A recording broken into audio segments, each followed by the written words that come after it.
Howdy, friends. Steve DePoe here with the Rose Realty team with this week's Real Estate Vlog for North Texas.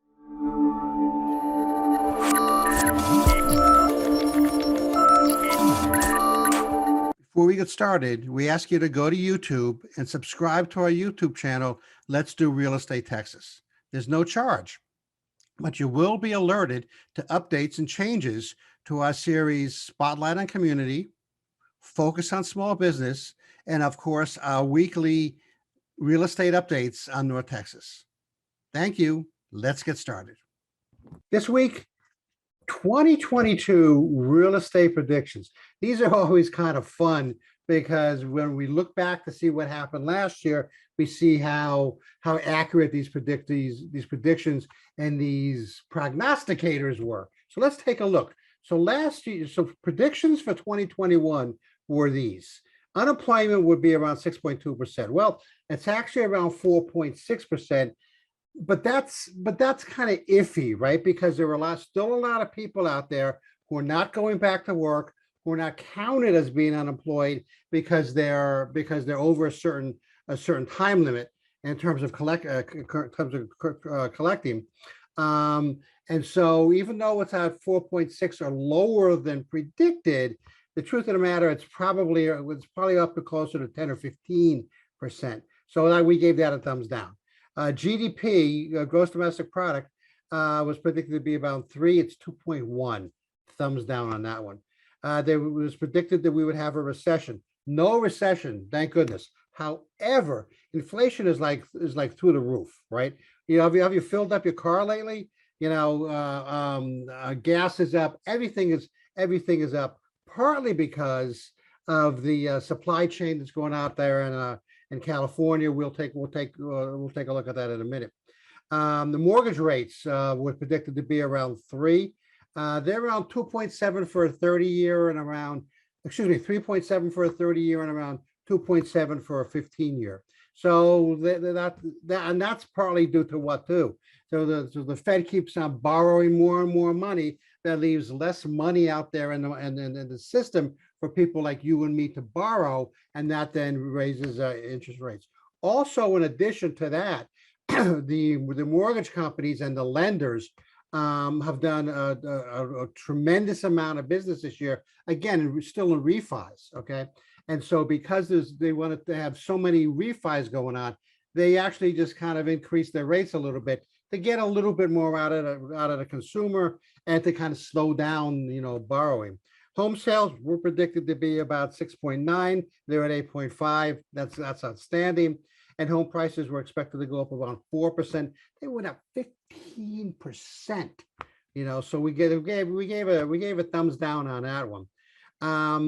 It was also predicted that there'd be affordability and low inventory issues.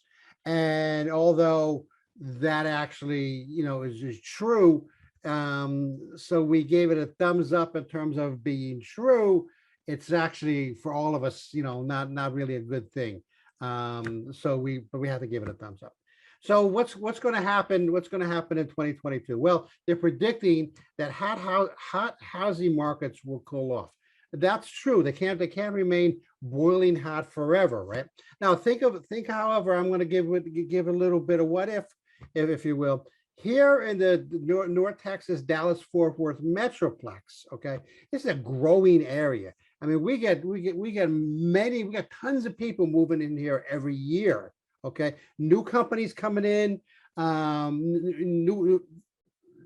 Abbott just brought the Samsung in here to make chips, for goodness sake, okay, from California. I mean, so people keep coming in. Businesses keep on coming in.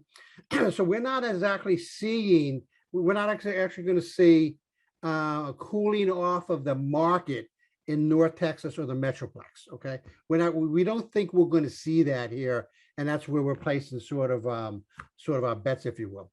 The real estate market is tied to the economy. So the real estate market, I'd also flip that around and say a lot of the economy is tied to the real estate market. Every president, like forever, has taken a look at the real estate market in terms of new builds and new construction and those kinds of things to say, hey, where are we? And that's an indicator that when new housing and housing sales are up, that means the downstream, okay, the trickle down in terms of how the appliance manufacturers and Home Depot and Lowe's and Ace and Menards are going to do, right? Because more and more people are buying, they have stuff to fix on their house. Those companies make more money, and then it all helps the economy, and then they hire workers, and so it all helps the economy. Okay, so but at the same time, if we hit with a recession, or this sort of out of control inflation keeps on going on, then that's not going to be good for the real estate market, and that is going to cool it down. 5G will finally make an impact. So 5G came around, right? I guess it was about a year and a half ago, I guess. And now they're predicting that app manufacturers and software providers and those kinds of people will finally find a way at how to use that 5G, right? So either, you pull up to a house and you go on your Keller Williams app and you say, oh, this is how much this house is, and this is how many bedrooms and bathrooms and square footage and all that kind of stuff, right? And so it's great. The other thing, imagine, this blows me away because I was in this business at one time, right? Imagine like you pull up to a house and you say, oh, this house is for sale, and you hit a button on an app, and up on your car windshield pops all of this information about the house with interior pictures and number of bedrooms or bathrooms and that kind of stuff. It's called augmented reality, is what it's called, AR. And so, the 5G through your phone or your smart device or your smart car could end up using that 5G network and making it easier and better for not only the real estate agent who's working with clients and customers, but also for the buyer who wants to see what this house looks like and should we bother going in. But now you got all this information and it's populated right there in front of you, and you say, yeah, I want to call Steve and I want to go in this house. Supply issues. Yeah, we talked about this. We talked about this on our last vlog about new home construction. So the supply issues are going to continue to plague us, for a little while, right? So it's a combination of raw materials like stainless steel and lumber and those types of things coming in from overseas. California's got to be starting to offload these cargo ships with the materials and the products that are sitting out there. I think Texas has said, hey, come to Texas, we'll unload it for you, or over in Florida, we'll unload it. And in California, based upon their new regulations in terms of the trucking industry and that kind of stuff, that's the reason that we're having a problem with the supply chain. Not to mention the fact, excuse me, not to mention the fact that labor's in short demand, truckers are not around. They rather sit at home and collect unemployment or whatever. They got new jobs because they said, the heck with this. Anyway, supply issues are going to continue. So that's going to lead into 2022, which means more people are not going to be giving up their fridge and the sale of the house. They're going to be keeping it because they don't know whether you can get a new one or not. Shrinkage of the labor pool. Interesting here. This was something that you may or may not remember, but back in the presidential election of 2016, Marco Rubio, of all people, gave one of the answers to one of the questions about college or something, I think. And he said, there's no shame or harm. And he mentioned being a plumber. He says, we need plumbers, we need carpenters, we need painters, we need bricklayers, and depending on which one of those, one of those jobs or those careers you choose.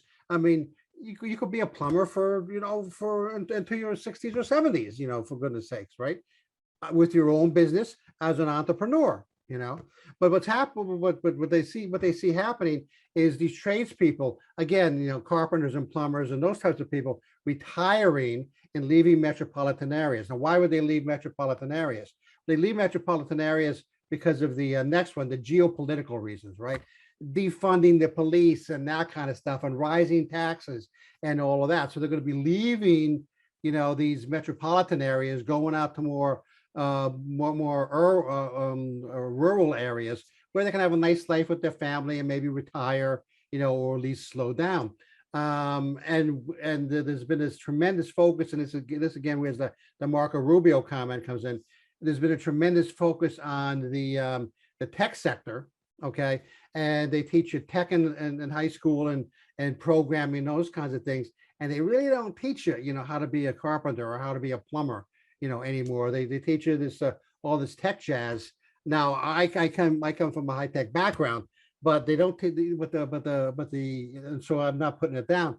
But the high schools and trade schools, or don't teach these other things like plumbing and carpentry much anymore. And that's why some of them are going out of business. But we need those kind of tradespeople, to kind of keep the real estate and the new home construction, booming in this country. And Fannie and Freddie Mac, Fannie Mae and Freddie Mac. So they put the growth in 2022 to be around 7% in terms of housing growth. Mortgage rates, they figure is going to be around 3.5 or so ish. Okay, now that's going to have a big bearing on that is going to be inflation and whether we have tight money or not, and whether the money supply could be tight. Now, what do I mean by that? Well, as the federal government continues to borrow more and more money in order to pay the deficits, and it's something that they started talking about like 25 years ago, and it's coming to pass as the federal government starts needing to borrow more and more money to pay off debt.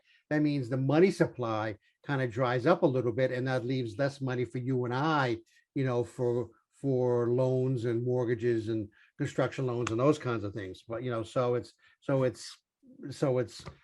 contingent a lot on what the government decides to do. I hope that was enlightening. Next week we're going to do our fourth annual Christmas fun facts. I enjoy putting these together. Next week, Christmas fun facts. This is Steve DePoe with the Rose Realty team. I'm going to bounce.